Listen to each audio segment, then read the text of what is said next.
This podcast contains subject matter which might not be suitable for all audiences. It contains adult topics and language. Listener discretion is advised.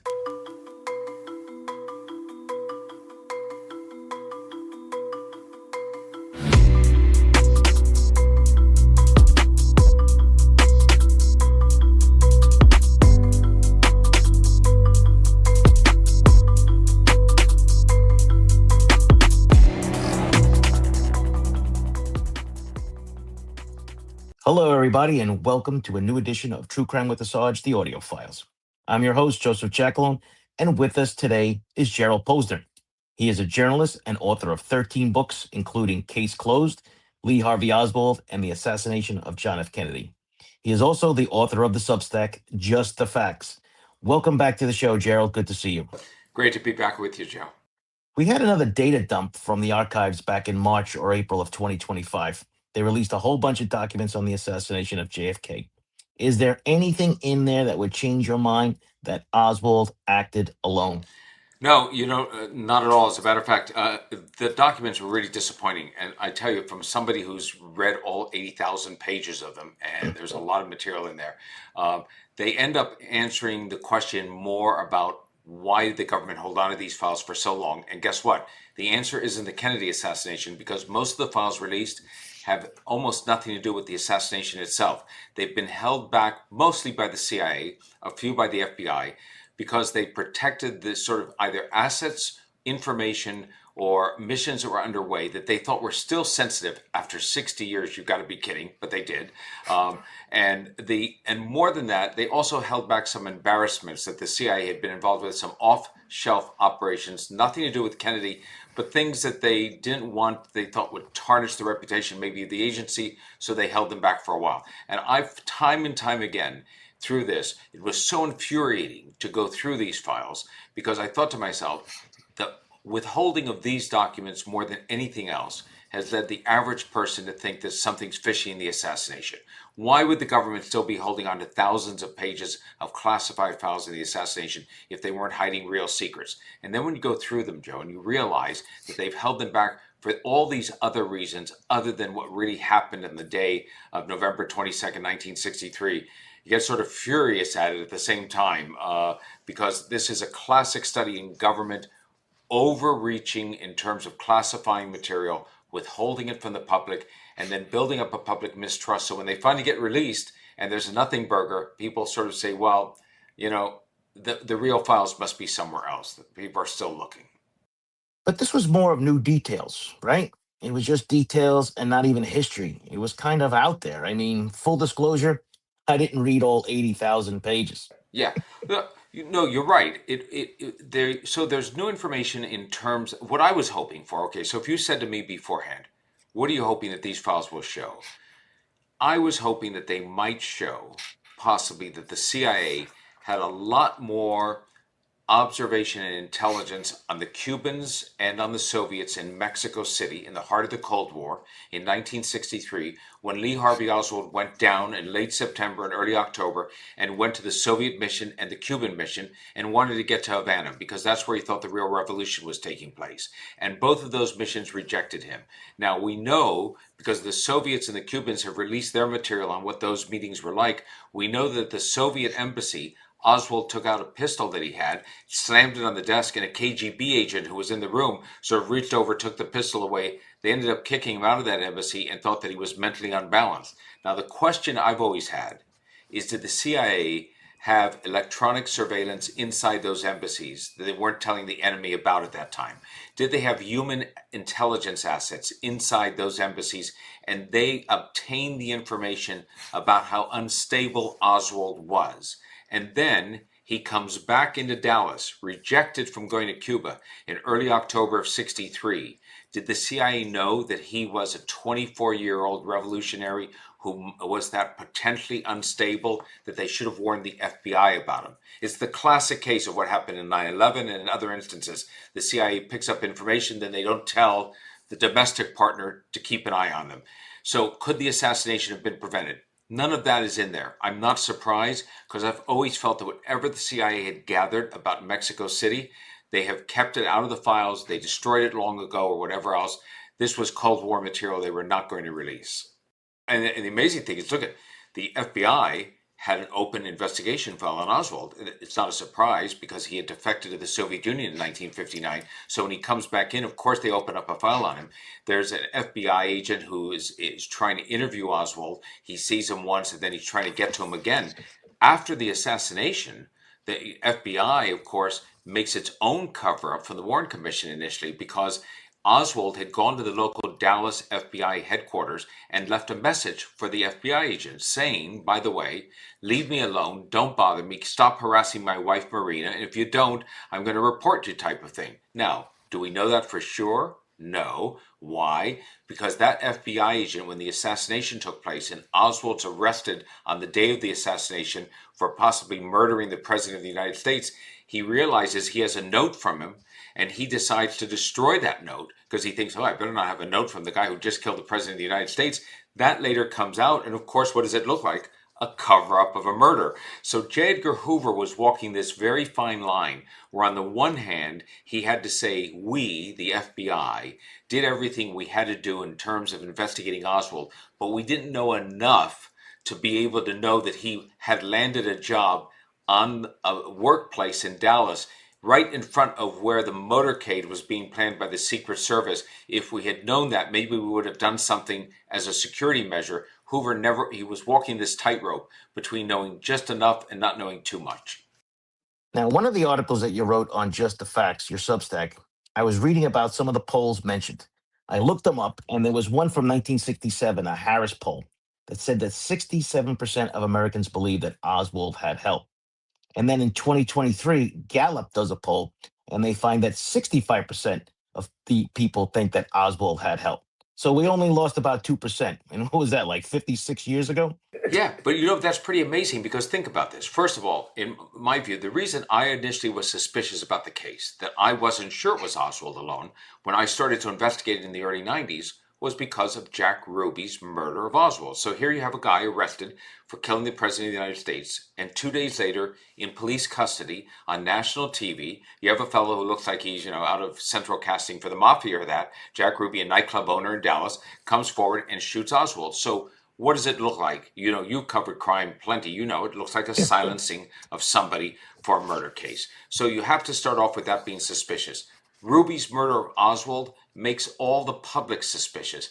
And we are not a country any longer, if we ever were, that believes in blue ribbon panels like the Warren Commission coming out a year later and saying, by the way, we're going to tell you what happened. We did that on the 9/11 panel. This is what happened. People have lost faith in government, especially after the Kennedy assassination. We learned about the lies over Vietnam. We knew about Iran-Contra. We knew about Watergate. We learned the lies that led us, unfortunately, into the war in Iraq. So people don't trust government conclusions.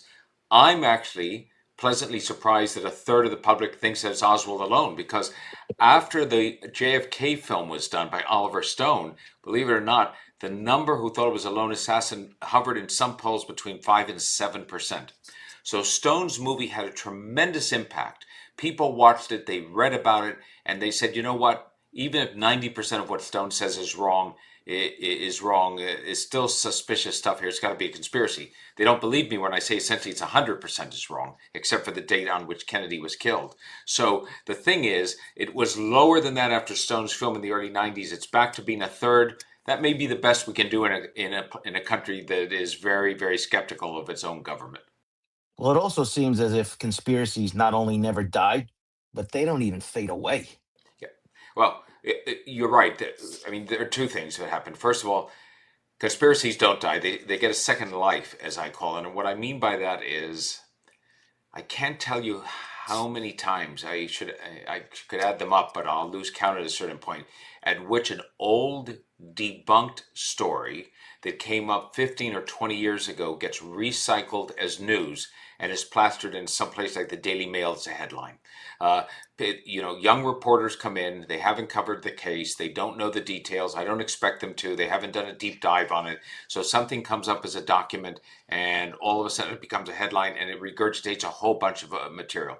Also, people are in a time frame often on this case because I hear all the time from people who will write to me and say, hey, I don't care what happened. I know that that so-called magic bullet, single bullet couldn't happen.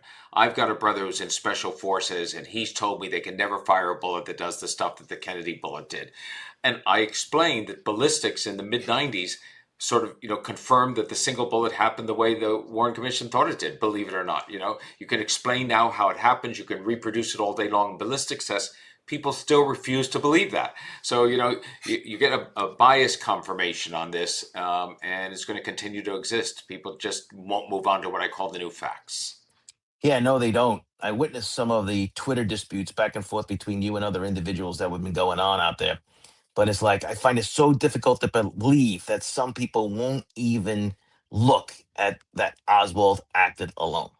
So, when you say that, the part for me that is surprising, maybe nothing surprises me anymore about the assassination, is that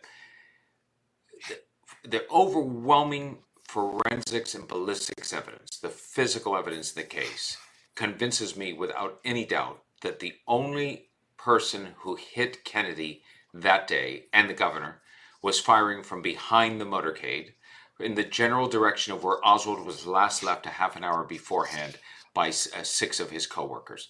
There, his gun that he purchased, that he had tried to kill a U.S. Army general with a few months earlier and had failed, is tied ballistically to the shots that killed Kennedy, to the exclusion of any other gun in the world. It's his fingerprints on the gun and on the trigger rifle around this area where the sniper's nest is. He's the only worker at the place that leaves afterwards from Dealey Plaza, goes home to get his pistol, and ends up shooting a policeman who stops him because he fits the general description of an all-points bulletin put out by the only eyewitness at Dealey Plaza who saw the shooter that day, who saw Oswald, a construction worker, Brennan, who was looking up toward the depository, turned around and looked when he heard the shots, and describes this young guy, mid-20s, brown hair, Caucasian. Now, if all of that evidence says Oswald is the shooter, the tougher question, as it is for any assassination, is did he do it for himself, or did he do it as part of a plot?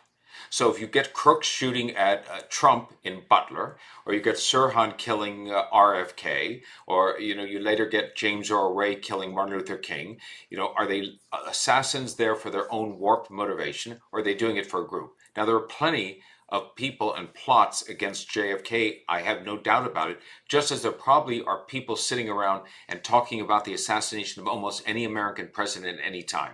Different groups, different hate groups. So with Kennedy, you could have had anti-Castro Cubans. They thought that he absolutely was a traitor for having failed them at the Bay of Pigs, no question about it. There were disgruntled people inside the CIA who thought that he wasn't the cold warrior that they wanted. The Russians clearly hated him because he had sort of faced down Nikita Khrushchev at the Cuban Missile Crisis and humiliated the Russians. The Cubans had good reason to hate him because Fidel Castro knew that the Kennedy brothers were trying to kill him together with the mafia, a plot that had been hatched by Eisenhower and the Kennedys were continuing to do, and they'd failed to kill him despite half a dozen attempts. So Castro certainly had a motivation. So you take all of these different groups, and the question is, did Oswald do it for one of them? And that, Joe, is where the evidence just fails to exist. Oswald comes back into the United States in early October, 6 weeks before the assassination, having wanted to get to Cuba. He can't get there. And that's the period that you have to look at day in and day out, hour by hour. You can't do it by telepathy. Somebody can't send him a message through a Ouija board and say, by the way, you'd like us to be the assassin for you. So somebody has to contact him. And that's what no conspiracy theorist, no historian who studied this has ever been able to find. The link between Oswald, a telephone call, a meeting, somebody showing up, and one of these conspiratorial groups. So I have no doubt that conspiracies to kill JFK may have existed. You could bring in a tape tomorrow morning from, let's say, Carlos Marcello, the head of the mafia in New Orleans, or somebody else, Sam Giancana in Chicago, saying, let's get that no good president. And I will tell you, okay, that's a mafia plot. Now, did it involve Oswald or not? Because my view has always been, if Oswald's the assassin, he beat all of the conspirators to Kennedy. He got there before any of them were able to do it. And they would have pinned a medal on him. They would have clapped him on the back and thought he was a great guy. But we assume in this country, many people do, that if an assassin kills somebody and other groups wanted that person dead, he must have been doing it for those groups. Not necessarily so. And there's no evidence of that here in the Kennedy case. Right. And that's one of the things that keep the conspiracy theories going on, that people refuse to look at what is actually already known. I mean, it's also, I don't know, for people who haven't looked at the case in detail of that, I keep coming back to that part where I say Oswald comes back into the United States in early October.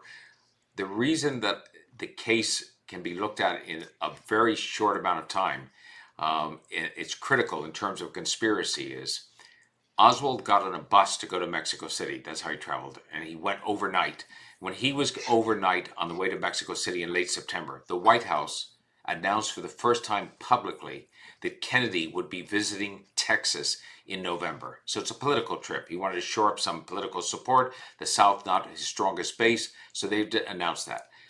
That means that at that point, when Oswald is trying to get to Cuba, if do you think that the Cuban embassy and the officials at the Soviet embassy were part of the conspiracy? They were meant to turn Oswald away so that he could go back to Dallas and kill Kennedy? No, no one thinks that. Those were legitimate instances in which he was turned down. So Oswald gets turned down. He comes back into the United States in early October. Let's assume that some group wants Kennedy dead. There is no possibility of having set up a plot involving Oswald, who the evidence clearly shows as a shooter, before he re-enters Dallas in early October. That's why it's a very short window. I'm not throwing out here to those who believe in conspiracy a major hurdle. I'm not saying, by the way, you've got to show me there's no conspiracy for the last 4 or 5 or 10 years. You just have to prove a conspiracy within a 6-week window. That's it. Somebody has to reach out to him and bring him into the plot, and there's just no evidence of that anywhere. These new documents contain a lot about Mexico City, right? I mean, that's something between the Soviets and the Cubans and everybody else. That its alleged involvement in all the plot. And these documents don't show that, correct?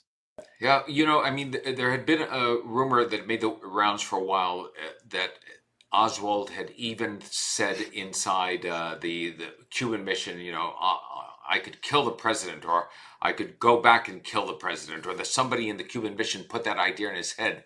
There's no evidence of that. It's a great idea to say, I'm going to kill the president, then he goes off and does it 6 weeks later. But we haven't found anything to that extent. And what I think is the part that is particularly frustrating on these documents as they came out is, you talked before about the fact that conspiracies won't die. Well, sometimes new conspiracy theories start out of nowhere. So, for instance, the documents, the CIA, in almost every instance in which they mention a foreign intelligence agency or a country, they would say MI6, the United Kingdom, we sent this material about this agent or this operation to United Kingdom, to MI6. They would blank out the United Kingdom, they would blank out MI6. They didn't want to show the foreign intelligence agency or the country to which they were giving the information. They did that with French intelligence, they did it with Romanian intelligence, they did it with Polish intelligence. But guess what? In one instance, they had blocked out Israel and the Mossad. Well, that created a whole new group of theories on the internet. They blocked out Israel and the Mossad. The Mossad must have killed Kennedy. That's who's really behind it. And believe it or not, I say that and you think to myself, no, that never caught traction. It got hundreds of thousands of views, if not millions of views, from people who thought that was real. It took flight in many ways because they said, you know what? Kennedy wanted not to let Israel develop nuclear weapons, and so they must have killed Kennedy before he could stop them. Or Kennedy wanted to take AIPAC, which is this great sort of powerful Israeli lobbying group, and put it on as a foreign, asset intelligence group, and limit its abilities to do things. So the Israelis must have killed him. Now, if you had said to me 3-4 months ago, before the documents were released, or 6 months ago, that would be the case, that somebody would pick out just the Israel Mossad line as opposed to all the other intelligence lines and develop that into conspiracy theory that would go viral, I would have thought, you're dreaming. But it did, and I never cease to be amazed at what can sometimes happen on the internet. Oh my God, yes. Just remember, folks, everything you see on the internet or read on the internet isn't true. In your Just the Fact Substack, I was reading the article. It wasn't the Axios one, but who is George Giannitis or Giannitis? So he's interesting because it comes out the question is, former CIA operator who at in 1963 was actually the agent who was responsible for anti-Castro Cubans inside of Miami. All right, very interesting. Oswald, at the same time, is sort of interfering, having a radio debate, almost getting arrested at one point, and playing around with the anti-Castro Cubans in New Orleans. So people say, so Joanides, maybe he was doing something with Oswald because, well, although he's in Miami, maybe he was doing something with Oswald over in New Orleans. Now, to add a little bit of confusion to all of this, it turns out when the House Select Committee in the late 70s reinvestigates the case, the CIA puts as the liaison officer between the CIA and the committee on the documents that will be turned over to the House Select Committee, Joanides, and never tells the committee, by the way, that's the guy who was running anti-Castro Cubans in Miami in 1963. No wonder nobody trusts the CIA. So afterwards, when this becomes public, the people have been asking for it to be released for a while. JFK files on the certainly have been doing that, and I've gone along. I signed a letter years ago. As a matter of fact, now nearly 20 years ago, Jeff Morley has led the effort. We've asked the CIA repeatedly to release its file on Joanides, let it get out. And finally, in the inquest, the oversight committee that was done with Representative Luna, who I have some disagreements with because I think she prejudged the case, but at least she's getting files out. Good for her. More transparency, the better. We have the Joanides file now. And instead of disclosing that he was really running an Operation Oswald, again, it doesn't show anything like that.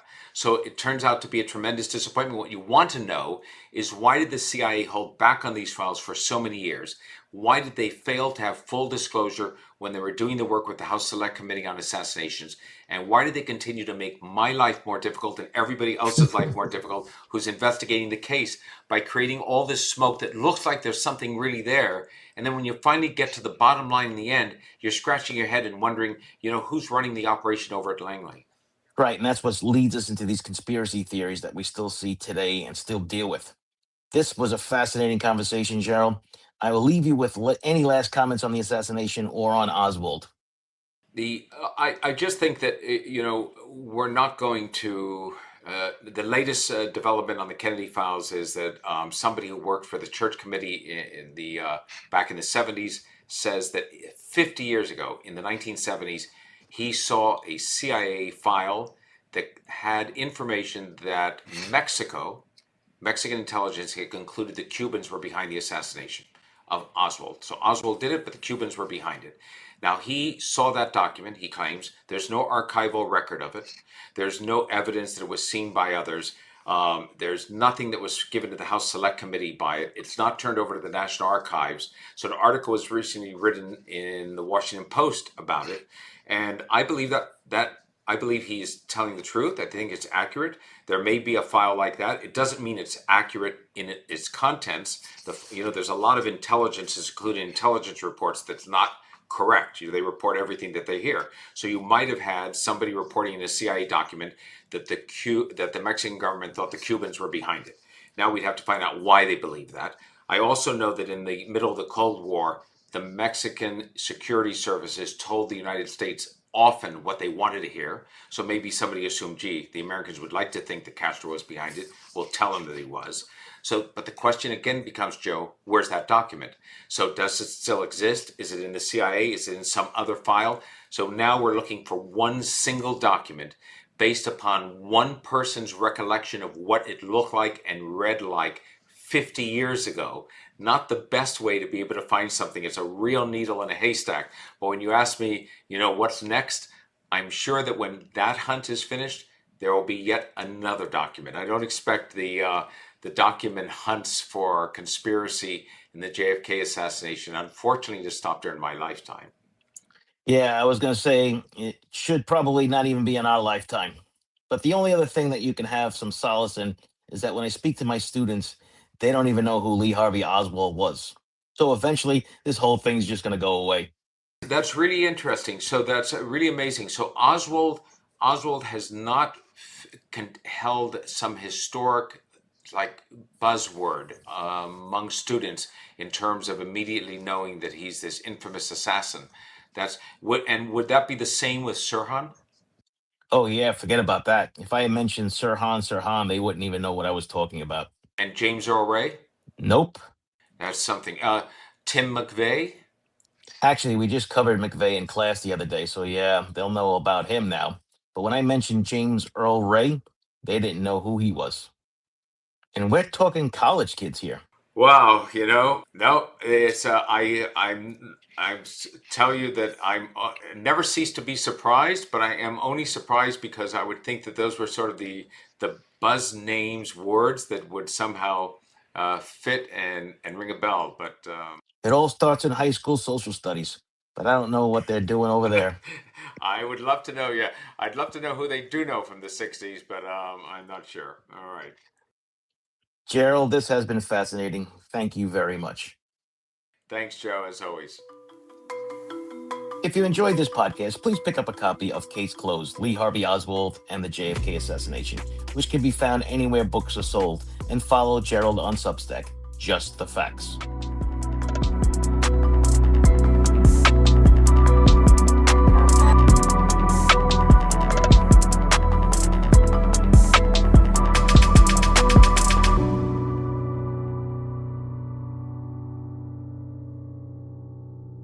True Crime with the Sarge is a Sarge Media LLC production.